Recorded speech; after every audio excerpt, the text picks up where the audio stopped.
Many years ago, the sun and water were great friends, and they both lived on the earth together. The sun often used to visit the water, but the water never returned the visits. At last, the sun asked the water why he never visited. The water replied that the sun's house was not big enough, and that if he came with all his people, he would drive the sun out of his home. The water then said, "If you want me to visit you, you will have to build a bigger house.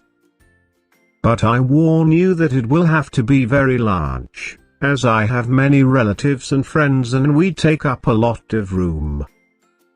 The sun promised to build a huge house, and soon afterwards he returned home to his wife, the moon, who greeted him with a broad smile.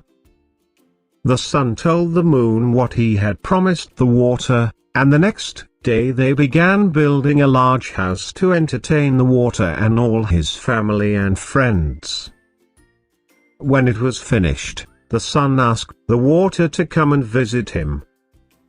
When the water arrived, he called out to the sun and asked him whether it would be safe for all his family and friends to enter, and the sun answered, "Yes, you may all come in."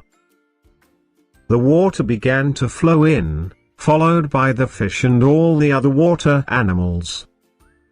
Very soon, the water was knee-deep in the house, so the water asked the sun if it was still safe. And the sun again said, "Yes, please come into my house."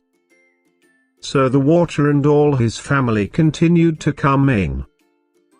When the water was at the level of a man's head, the water said to the sun, "Do you still want more of my people to come?"